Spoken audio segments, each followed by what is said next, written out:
अस्सलामुअलैकुम, आप देख रहे हैं ढाबा फूड्स और आज हम बनाने लगे हैं आलू पालक के पकोड़े जो बहुत ही इंस्टेंट आप घर में बना सकते हैं, वो भी सिर्फ 2 ही इंग्रेडिएंट्स के साथ, जिसके बेसिक इंग्रेडिएंट्स आलू और पालक है सिर्फ। और इसके अलावा बहुत ही आसान स्पाइसेस के साथ आप इसको इजीली घर में बना सकते हैं। तो चले चलते हैं हम आज की रेसिपी की तरफ। पालक पकोड़े बनाने के लिए आलू मैंने लिए हैं 3 और उनको मैंने चिप्स की फॉर्म में लंबा लंबा काट लिया है।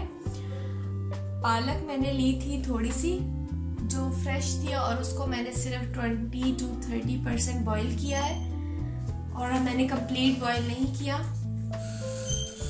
प्याज मैंने लिए हैं 2 मीडियम साइज के और उनको मैंने बारीक बारीक काट लिया है। बेसन मैंने 3 बड़े चम्मच खाने के वो ले लिया है। साबुत धनिया मैंने लिया है 2 चम्मच। नमक लिया है मैंने 1 चम्मच। हल्दी पाउडर मैंने लिया है 1/4। मिर्चें मैं डाल रही हूँ 2 चम्मच। सफ़ेद जीरा मैंने लिया है आधा चम्मच। सब्ज़ मिर्चें मैंने काट ली है मैंने 3 और थोड़ा सा हम धनिया डालेंगे और इसमें हम ऐड कर रहे हैं 1 चम्मच लहसुन का पेस्ट।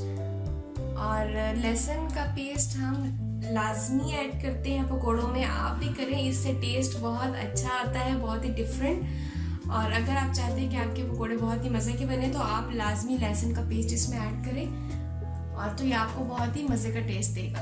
तो चलें अब हम इनकी मिक्सिंग स्टार्ट करते हैं। आलू को मैंने बाउल में डाल दिया है और आलू मैंने चिप्स के फॉर्म में काटे थे, आप भी ऐसे ही काटिएगा। अब मैं इसमें डाल रही हूँ बेसन हम बहुत ज़्यादा नहीं डालेंगे। अक्सर लोग पूछते हैं कि उनके जो पकोड़े वो बनाते हैं वो क्रिस्पी नहीं बनते, तो वो क्रिस्पी और क्रंची तब हो सकते हैं जब आप बेसन की क्वांटिटी कम यूज़ करें, बहुत ज़्यादा बेसन ना डालें। इससे ये होता है कि पकोड़े बाहर से तो फ्राई हो जाते हैं लेकिन अंदर से वो कच्चे रहते हैं और खाने में भी वो इतने मज़े के नहीं लगते, बहुत हैवी होते।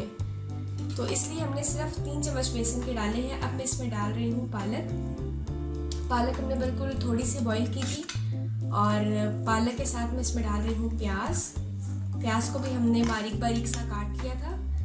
और अब हम इसमें बाकी के इंग्रेडिएंट्स ऐड करेंगे। अब मैं इसमें डालने लगी हूँ मिर्चें और ज़ीरा मैंने डाल दिया है। अब हम नमक और हल्दी पाउडर जाएगा।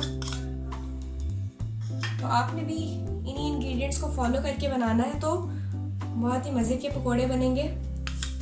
सूखा धनिया जो कि हर पकोड़ों में डाला जाता है, पकोड़ों की जितनी भी रेसिपीज हम बनाएं या जितने भी आपने पकोड़े ट्राई किए हैं उन सब में ये धनिया डाला जाता है। अब हम इसमें डाल रहे हैं सब्ज़ मिर्चें और धनिया, ये दोनों भी आप लाजमी ऐड करें। अब एंड पे हम इसमें डाल रहे हैं लहसुन का पेस्ट जो बहुत ही मज़े का टेस्ट देता है पकोड़ों को।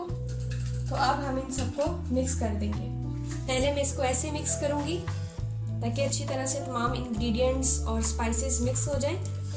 जब ये मिक्स हो जाएंगे इसके बाद मैं इसमें थोड़ा थोड़ा सा पानी ऐड करूँगी क्योंकि बेसन हमने बहुत ज़्यादा नहीं डाला, इसलिए बहुत ज़्यादा पानी की भी ज़रूरत नहीं पड़ेगी।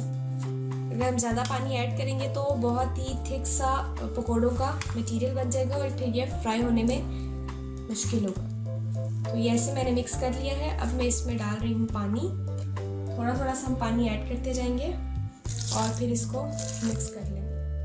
पकोड़ों का मिक्सचर बहुत अच्छी तरह से मिक्स हो चुका है। अब हम कढ़ाई में ऑयल गरम करेंगे और फ्राई करते हैं। तेज़ आंच पे हमने ऑयल गरम कर लिया है। अब मैं इसमें पकोड़े डालूंगी और हम फ्राई मीडियम फ्लेम पर करेंगे। कम बेसन हमने डाला है और बेसन की क्वांटिटी देखते हुए हमने पानी भी कम यूज़ किया था।